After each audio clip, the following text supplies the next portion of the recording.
A journey of 1,000 miles starts with a single step. For eventers, that first step is dressage. I think for years many eventers considered dressage to be that thing you had to do before the fun stuff. Today, top international stars like Michael Young, Ingrid Klimke, and Bettina Hoy have pushed the dressage bar to a whole new level. And if you want an internationally competitive four-star horse, your dressage better be, well, exceptional. If there is one person I know who can help me reach that goal, it's Betsy Steiner. Betsy has developed for me a real love of dressage and an immense respect for the intricate details and nuances of it. Dressage is about softness, harmony, and a true partnership, but Betsy's training goes well beyond the horse. Betsy truly inspires and motivates me. Her love and passion for dressage is infectious and is only matched by her incredible talent and gift with horses. So if you are not familiar with Betsy, here's a glimpse. I think that would be fun to do like a little dressage display on the cross country course. You need I to can stand there with actually. my pom poms. Yay! No, Go passage! dressage girl! When you see a beautiful dressage test, it's an emotional thing for a rider. Like if they come across a diagonal and do this fantastic extension, and it's like, man, they couldn't do any more. And then in the corner come and do passage. Like that, it goes from push to bringing it back. So it's all that, that's a lot of emotion. I mean, that's a lot of focus and enthusiasm and energy, and then capturing that energy. So, In a soft way. in a soft way, yeah. Yeah. Yeah, that's easy. Yeah. Put all those together. 1,200 blend it. pounds of soft jello. Soften that. It's understanding intellectually what to do with it. Not just for the rider, but for the horse. And it's not like you sit down with the book and say to the horse, let's look at page 29. But it's like, Tally would read the book for you. Tally would. We should give him one. Yeah. I already gave him one. I was thinking you should put that on video and we should play it in their stalls all night. Exactly. Movie This night, and then Tuesday night. Movie night. They can all get together. Yeah. Have players. Okay, it's horse night. I mean, yeah, my philosophy is in kindness towards the horse, like in understanding him and seeing, really figuring out where the horse is and what he needs at that point in time. For a long time, and I have happy horses. I mean, I really think the horses are happy.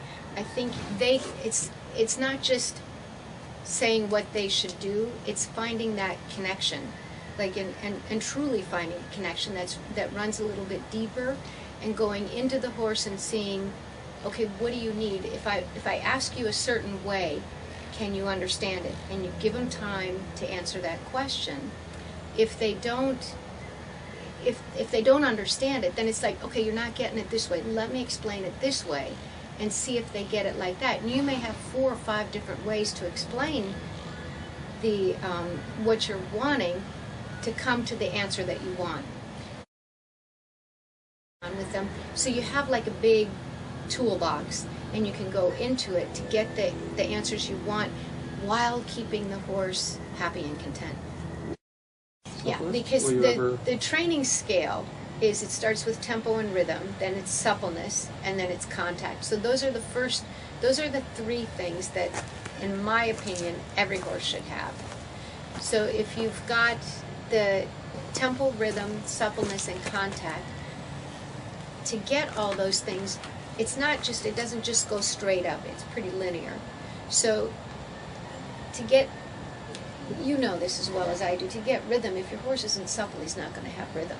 So if you just keep going in straight lines, thinking he's got no rhythm, well, you better do something to supple him, and then once you start suppling him, then he starts to swing, because now you're using the oblique muscles. You start using the oblique muscles from his abdominals. He starts to lift up a little bit more. You push him this way, then you push him that way.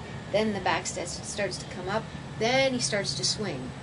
So, and then as he starts to swing and has a rhythm, the energy will automatically go forward, touch the bit, and then you have contact.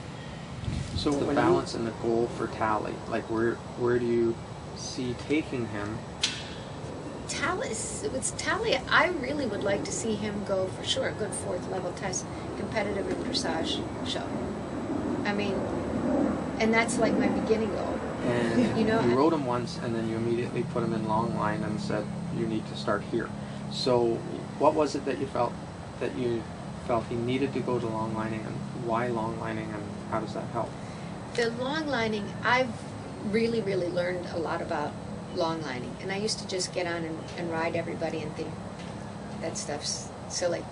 What I've learned in the long lining is it cuts down the time, the training time for the horse in for sure 1/3. So what I could teach him on his back and take 6 months, I can make that 4 months. And the reason for that is that the horse only has to think about himself. So very good. But the long lining, It's like riding. it's really like riding because there's no set rein. So, and the lunging, when you put the side reins, you set him in a position. With Tally, we had to do that a little bit because he was so all over the place. No offense. But he was like, he couldn't find his space there with his neck. I don't think So- he has any idea how big he is. No, and he's got all these long angles to work with, too. So like in sympathy towards him, it's kind of like, okay, let's get your body in a package, get it here, so that he can work, and he doesn't understand his space, so he's learning. With the gaits, we know they have to have a good trot or a good walk and a good canter, so that by nature they have to have that. That you can't really, you can improve upon them, but you can't really make them good. If a horse has an okay trot, you can manufacture a much better trot. So with Tally, he's got a good walk, he's got a good canter. So we have those two things going, so we know that we can play with the trot. I personally would like to have more swing in the trot, have the half halts a little bit better. Oh, you don't want him blowing through those in the ring? Halt? You said halt where? At X? Whoops. Yeah, so little things like that. Oh, does Tally have a great 3rd level test in him? Yeah. See, I think, you know what, the thing with Tally is that Tally comes to work every day.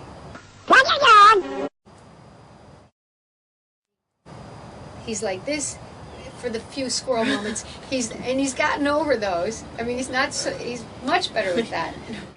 Squirrel! His intention is to come here and to work. He's got a good work ethic, and the rideability is incredible. I mean, you've done a super job with that, because you can really ride him, you can train him, you can explain to him, you can repeat with him, and he's like, it's cool, it's fine. So if you have all of those things, you can train him. You can really train him. So there's no reason why he shouldn't have a really good 3rd level test, and I would really like to see him do quite a bit more. Me too.